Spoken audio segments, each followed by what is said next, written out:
Gonzalo, buen día, bienvenido, ¿cómo estás? Buen día, Alberto, un gusto conversar contigo y con la audiencia de Amargueando.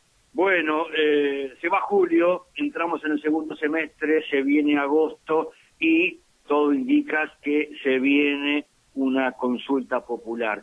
¿Cómo estás viendo, luego de las 800.000 firmas, este momento histórico a propósito de ese tema puntual, para empezar la charla?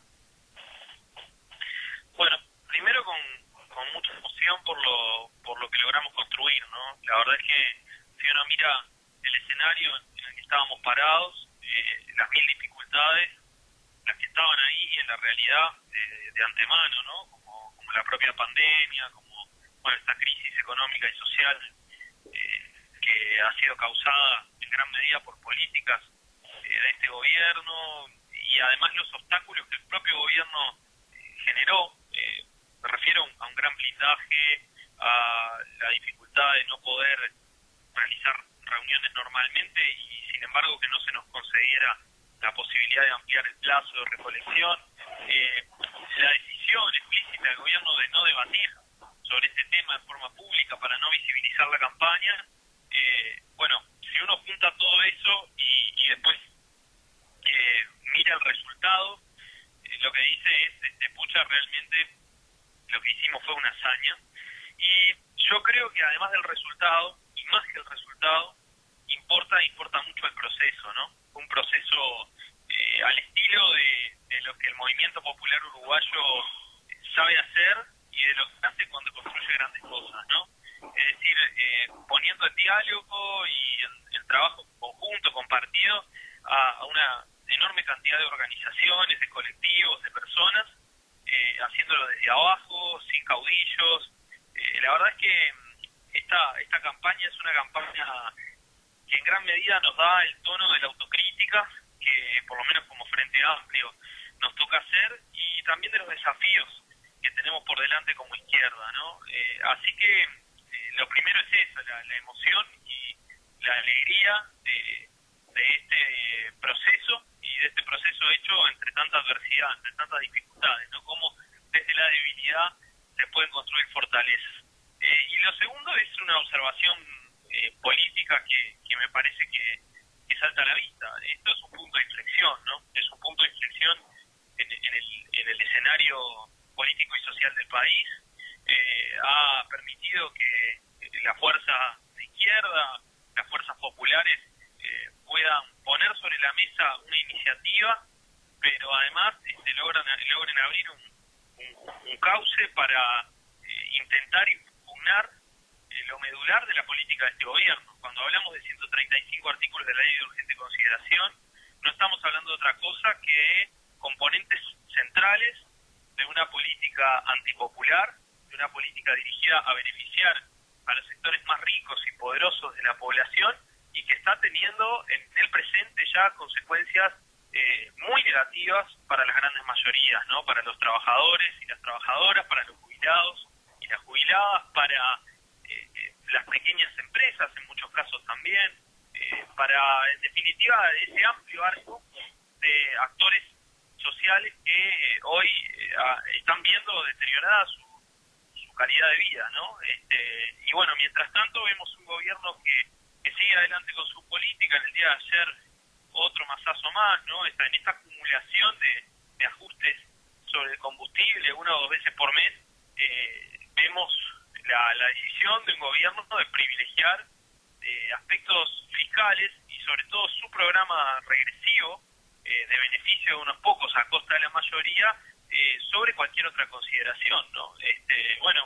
Veremos con el correr del tiempo cómo evoluciona esto, si la idea es el masazo recurrente ahora para después hacer una baja táctica cuando se acerque el referéndum, si una vez más van a insistir con la desmonopolización de ANCAP, como lo han hecho a lo largo de la historia, tratando de justificarla en esta misma política que están llevando adelante, que hace que la población obviamente se indigne, pero nuestro pueblo no es tonto, una vez más lo demostró, y yo creo que se están notando, son muy visibles las consecuencias de esta política, y por ende a lo que vamos cuando la Corte termine de decidir la habilitación de la consulta popular después de validar las firmas, establezca una fecha, es a una instancia de debate, de discusión sobre políticas centrales del modelo que se está aplicando en el Uruguay hoy, y creo que la respuesta popular en ese referéndum puede cambiar absolutamente la realidad política del Uruguay. ¿Es una elección anticipada? Es un referéndum, es un instrumento de consulta popular que no puede confundirse con ningún otro instituto, con ninguna otra forma de resolver las cuestiones públicas, porque bueno, ha surgido de las propias organizaciones, de la base de la sociedad, e implica un camino donde los ciudadanos y las ciudadanas podemos incidir, en este caso, sobre 135 artículos de una ley que están en el corazón del proyecto del gobierno. Es decir, obviamente que el gobierno ganó legítimamente con los votos de la mayoría de la población y va a gobernar hasta el último día de su mandato, pero eso no quiere decir que el pueblo permanezca pasivo frente a políticas que están destruyendo sus condiciones de vida, sus derechos, sus conquistas democráticas. Eso es parte de las reglas de la democracia, de esta democracia que nos permite este tipo de iniciativas, y bueno, yo creo que es una instancia para pararle la mano también a esta política tan soberbia, ¿no? Lo que hemos visto durante todo este proceso es mucha soberbia, es la soberbia además de negarse a debatir. Yo digo, si hay algo que en realidad es bueno, atrás de estos 135 artículos, si tienen tanto para defender, ¿por qué se negaron al debate, no? Entonces uno siente que hay una necesidad de ocultar o de minimizar algunas discusiones, y bueno, yo entiendo que de cara al referéndum la necesidad de debatir también por parte del gobierno va a estar. De hecho, están anunciando ya una coordinación para salir a defender estos 135 artículos, y si bien no se trata de una elección ni de un cambio de gobierno, se trata sí de una instancia de democracia directa para que los ciudadanos y las ciudadanas del Uruguay podamos expresar a través de nuestro voto lo que pensamos y lo que queremos en relación a estas políticas que se están aplicando, y que en gran medida muchas de ellas están relacionadas o están contenidas en estos 135 artículos de una ley en la que el gobierno incluyó buena parte de un programa que hay que decir que también en gran medida fue un programa oculto durante la campaña electoral, ¿no? Nosotros lo dijimos, hay cosas que están sucediendo hoy en el Uruguay que no se dijeron, es más, se dijeron exactamente las contrarias en la campaña electoral. Entonces esa razón de que, bueno, nosotros dijimos que veníamos a hacer esto de esta manera y entonces no se quejen de la LUC porque lo que hicimos fue poner allí nuestro compromiso de campaña, no es cierta, no es cierta. Y las democracias, para ser realmente sólidas y para recuperar su capacidad de construir futuros, necesitan dinamismo, necesitan debate y necesitan capacidad de ir transformando los escenarios, ¿no? Así que yo creo que como izquierda nos hemos reencontrado con el alma de nuestro proyecto político en todo esto. Esto trasciende a las expresiones políticas de la izquierda y expresa a un campo popular muy vasto y a amplísimos sectores sociales, que más allá de sus opciones político-partidarias se están viendo damnificados por todo esto, y creo que tenemos la oportunidad de expresarlo a través de esta consulta popular. Justamente en torno a lo que acabas de señalar, de que comenzaría la defensa de la LUC, en la víspera, un pedido del doctor Julio María Sanguinetti por el Partido Colorado y del señor Manuel Ríos por Cabildo Abierto, se conforma esa suerte de coordinación de mesa chica del frente opositor, y señalan públicamente que tiene como dos ejes en el arranque: uno, ajustar algunos detalles en lo que tiene que ver con, bueno, la ley de presupuesto, y otro es salir a defender la LUC. Por el otro lado, el PCNT, FUCBAN, las redes sociales, el Frente Amplio, ¿está coordinando? ¿Está ya pensando cómo sale a la cancha? Sí, Alberto, hay instancias y va a haber más instancias de coordinación a la interna de la propia Comisión Pro Referéndum y dentro de las organizaciones que participamos de la comisión, tratando también de tender puentes con otras organizaciones, ¿no? Me parece que esta es otra etapa, y es una etapa que necesita toda la amplitud y el diálogo a la interna del campo popular. Saben los oyentes que hubo otro recurso también, un recurso contra toda la LUC. En esto hubo valoraciones diferentes de parte de las distintas organizaciones sobre cuál era el mejor camino. Bueno, yo creo que es un buen momento para tratar de juntar todas esas voluntades en la construcción de una campaña que requiere mucho protagonismo social, de vuelta, ¿no? Esto no es el Frente Amplio versus los partidos que integran el gobierno, no, esto es una cosa mucho más amplia y diversa, ¿no? Como decía, un conjunto, un conglomerado de organizaciones y de colectivos y mucha gente que se va a ir sumando a esta causa, como se sumó a la recolección de firmas, ¿no? Entonces, hay instancias, habrá más, y hay una orientación además clara respecto de lo que significa esta instancia para el Uruguay. Así que yo creo que la centralidad de este objetivo, la importancia de esta patriada que fuimos gestando nosotros y nosotras mismas, nos va a ir aglutinando y va a ir generando condiciones para que en esta etapa que viene también tengamos una campaña del estilo de la que tuvimos para la recolección, ¿no? Una campaña de cercanía, de mano a mano, de diálogo con la gente, bien cercano, en el territorio, en los distintos espacios donde convivimos, donde compartimos, y bueno, debate público, todo el debate público que se pueda, ¿no? A través de todos los canales y medios que existen para dar ese debate. Vamos al otro debate, al debate parlamentario. ¿Cómo estás viendo el tema presupuesto? Con mucha preocupación, porque lo que vemos en esta rendición de cuentas es una ratificación, una confirmación del rumbo que se estableció en el presupuesto quinquenal, ¿no? Decía, los 135 artículos de la LUC son una pieza fundamental de la política de este gobierno, de esta política de consecuencias de desigualdad, de pobreza, de injusticia. Bueno, el presupuesto es otra de esas piezas y la política salarial es otra, ¿no? Bueno, el presupuesto viene a confirmarse en esta rendición de cuentas, no hay grandes correcciones, hay algunas partidas adicionales que en el total del presupuesto son muy chicas, pero más allá de alguna partida muy particular, vemos incluso en algunas áreas una profundización de ese rumbo, ¿no? De la misma manera que vemos un gobierno que pasa de aumentar los combustibles una vez por mes, aumentarlos 2 veces, y bueno, dentro de poco toda la semana capaz que tenemos un cambio en el precio de los combustibles porque ya uno no sabe muy bien a dónde van a llegar.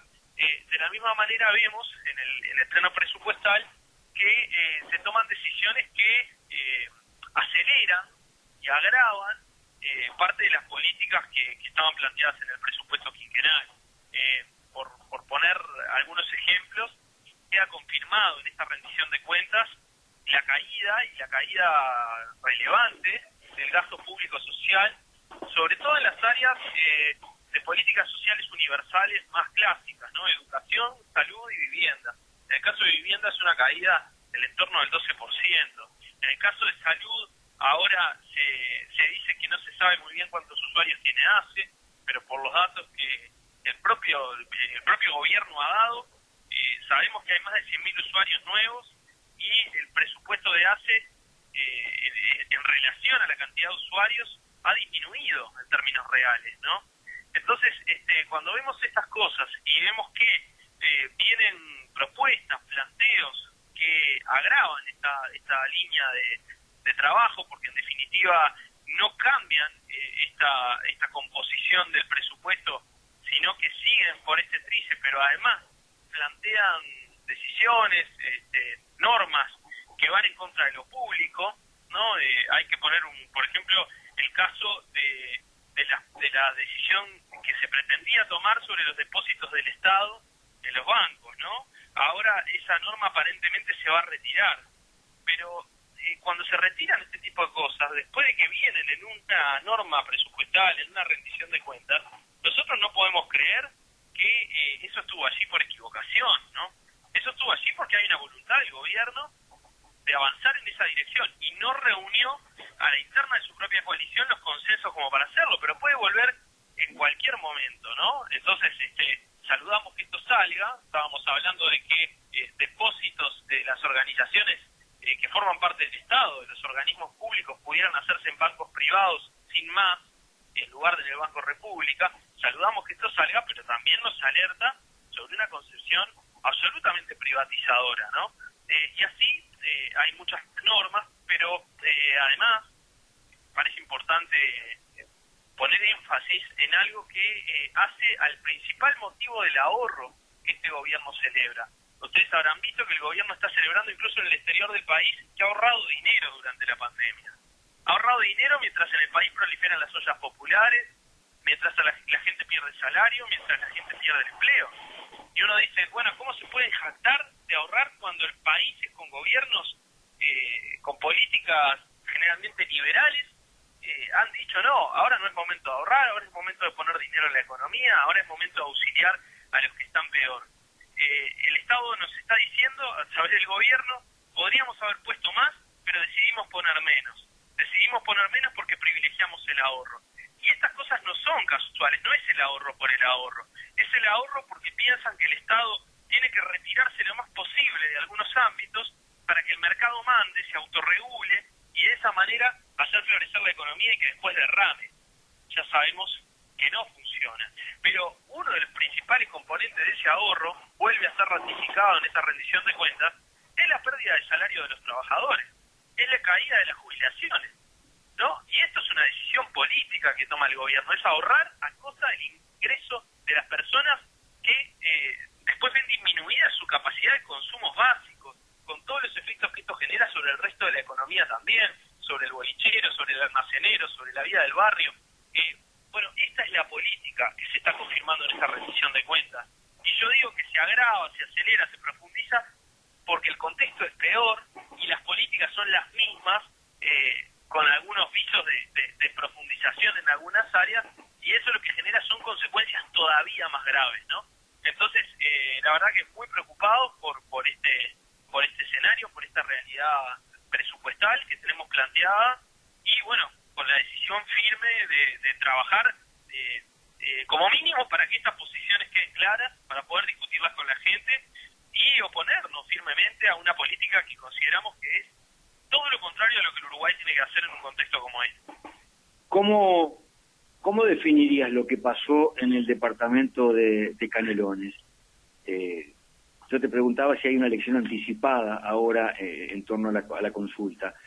A mí me parece que esto otro de Canelones también es parte de una elección anticipada. ¿Cómo vistes tú la participación? Se señala al propio presidente de la República y del máximo líder del Partido Colorado para cambiar votos de integrantes de la Junta Departamental.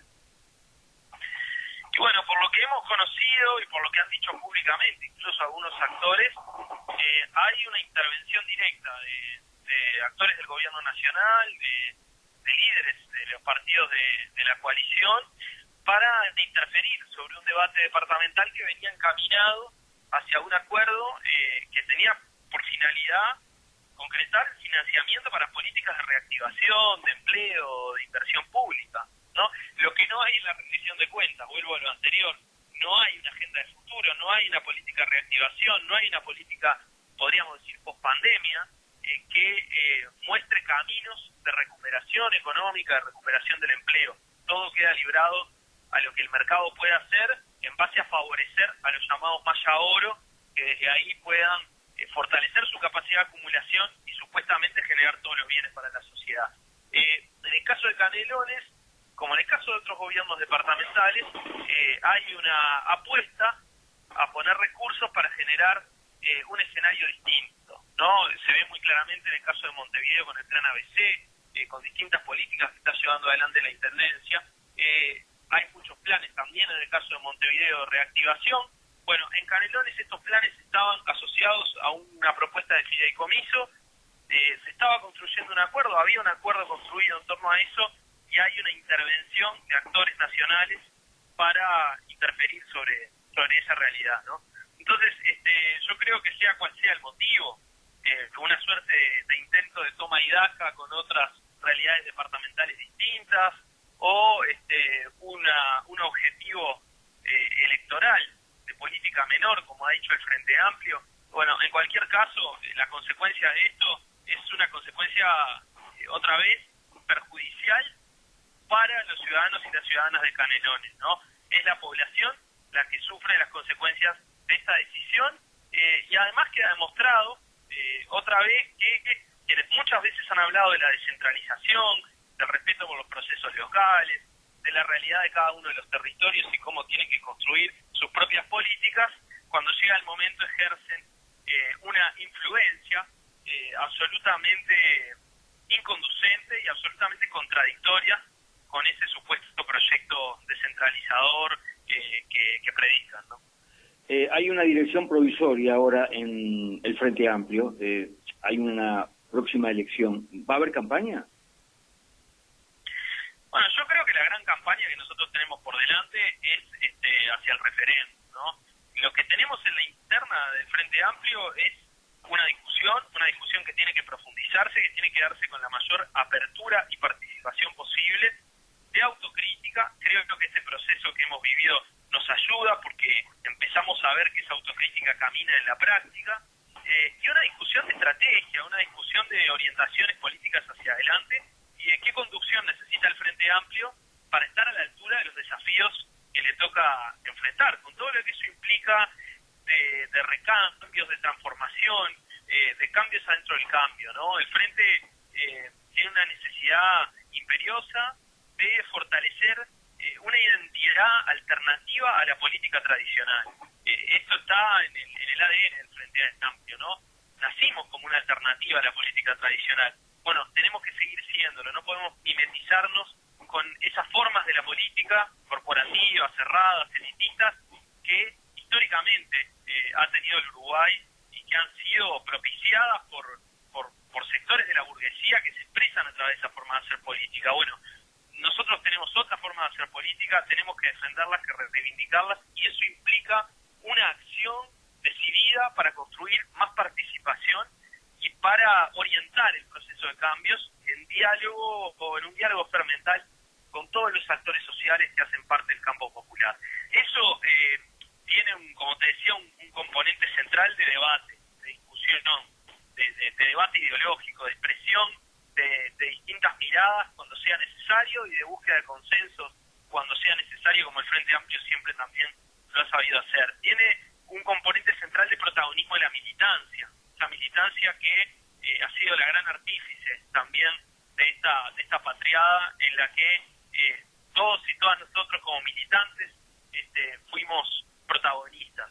Bueno, me parece que es una etapa de búsqueda de síntesis y de caminos, y veremos cuáles son las pautas o las orientaciones o los cauces que va tomando este proceso, cómo se expresa en términos de posibles candidaturas, en términos de modalidades, pero lo central de todo esto es la discusión del proyecto político, es el Congreso del Frente Amplio y ese debate, y es el debate abierto con las y los Frente Amplistas sobre el Frente Amplio que necesitamos. ¿Tú ves que se está dando eso en las bases, en los militantes del Frente Amplio, que hay avidez de debatir, de discutir, de repensarse? Sí, hay avidez, te diría, Alberto, desde mucho antes, cuando incluso estábamos cometiendo algunos de los errores que ahora ponemos en negro sobre blanco, escribimos, ya había avidez de las bases frente amplistas de decir, discutamos esto, tratemos de rectificarlo. A veces no fuimos capaces de encontrar la forma de darle a eso la dimensión y la canalización correcta para que efectivamente se tradujera en un cambio de prácticas políticas, ¿no? Ahora hay más avidez todavía, hay mucha avidez de ponerle además toda la carne a este proceso de referéndum que se viene y de participar, de incidir.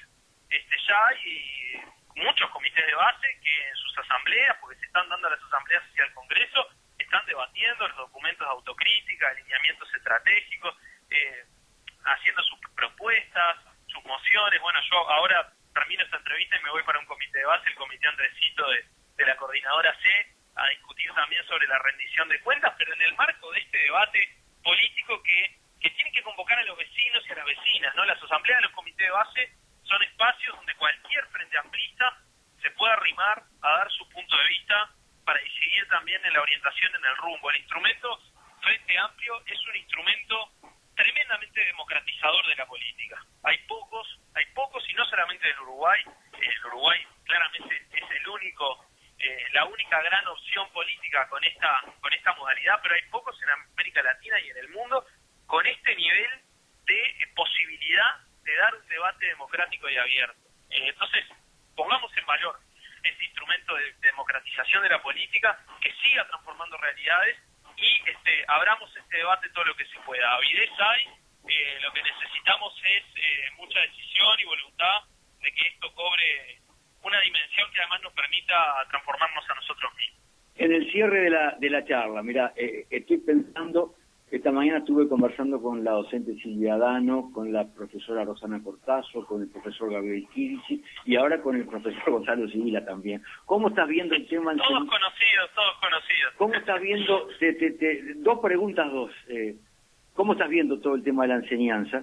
Y después te pido una opinión en torno a un tema que yo creo que habría que discutirlo en la enseñanza, que tiene que ver con la enseñanza primaria. El próximo lunes hay un paro general en Montevideo debido a una brutal agresión a una maestra.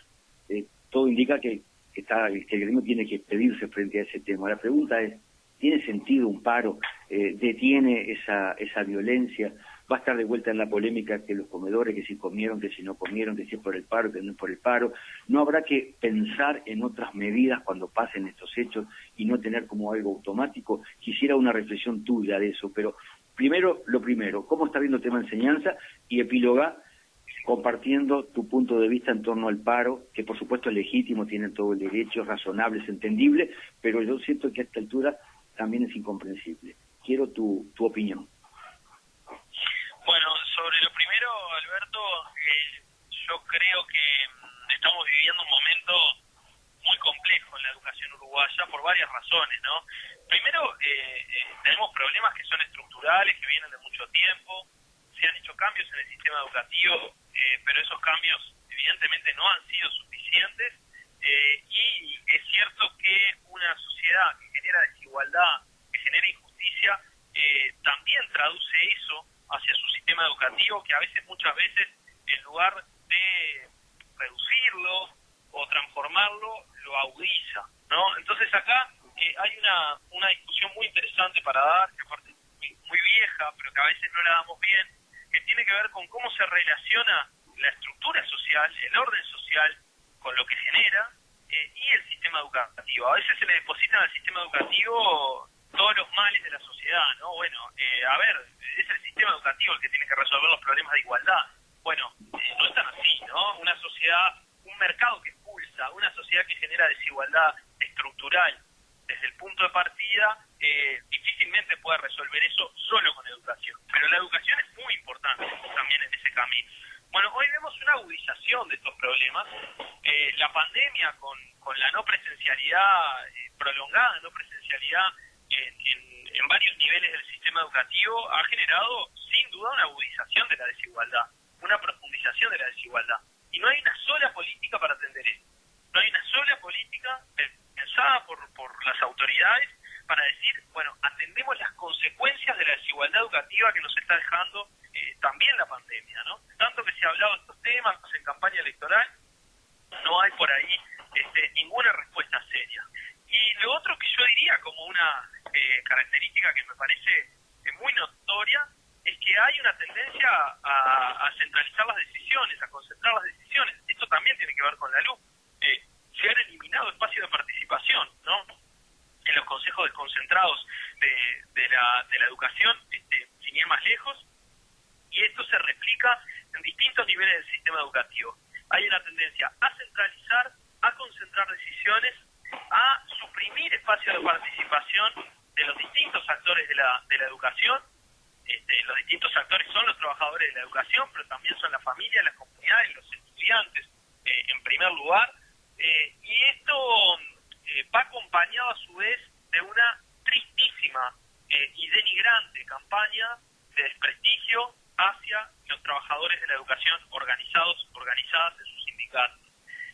Lo que está pasando en el Parlamento con la comisión investigadora que se montó por un caso particular, tratando de enchastrar a todo el movimiento sindical y particularmente a todos los sindicatos de la educación, es realmente penoso. Es penoso que mientras se recortan horas, que mientras se pierde calidad educativa, las energías de las autoridades estén puestas en descalificar a los trabajadores y a los sindicatos de la educación. Y bueno, y ahora ato con esto que vos me planteás, ¿no? Yo creo que las medidas sindicales siempre son opinables y discutibles. Y muchas veces es positivo pensar caminos alternativos a las medidas a las que estamos más habituados para dar respuesta a realidades. Estamos hablando en este caso de actos de violencia hacia trabajadores de la educación, hacia docentes, que esto es realmente muy grave, afecta la convivencia en las instituciones educativas y además expone a muchísimos trabajadores. A mí no me gusta opinar desde un lugar político partidario, que es el que me toca en este momento, y de representación, sobre las medidas que toman las organizaciones sindicales en sus decisiones autónomas, en sus procesos de discusión propios, pero creo que siempre el movimiento sindical, el movimiento popular, tiene que abrirse posibilidades de debate que permitan que algunas discusiones se puedan dar de una forma más abierta, de vuelta, ¿no? O sea, que sea más gente la que efectivamente se ponga del lado de la causa, ¿no? Se involucre también en este debate y en tratar de revertir algunas cosas. Pero bueno, eso son los propios sindicatos, son los propios trabajadores en sus organismos de base, en sus asambleas, en sus espacios de decisión, los que tienen que tomar esos rumbos, decidir cuáles son los mejores rumbos. Me queda claro que no estamos hablando de un tema menor, ¿no? Y que indudablemente las organizaciones de trabajadores frente a la violencia sobre los propios trabajadores en general reaccionan con medidas drásticas, tratando también de poner sobre la agenda el tema. Pero como todo, con creatividad y con apertura, habrá que seguir pensando cuáles son las mejores formas de cambiar la pisada, porque estos problemas se siguen repitiendo, ¿no? Se siguen repitiendo. Así que por ahí creo que hay un enorme desafío también. Bueno, queda claro. Reiterá a dónde es que vas, así si se hace un poquito tarde sepan que estás partiendo para ese comité. Sí, comité Andresito de la Coordinadora C, en la calle Antonio Machado, y ahora la verdad es que no me acuerdo, pero es casi Millán. ¿Y ahí qué es lo que hay ahí? ¿Qué va a pasar? Ahí tenemos una charla abierta para los vecinos y las vecinas del barrio sobre los temas de la rendición de cuentas y seguramente alguna cosita más. Bien, que tengas buena charla y buen fin de semana. Bueno, gracias igual para vos, Alberto, muy buen fin de semana, un saludo grande a la audiencia y gracias por esta comunicación.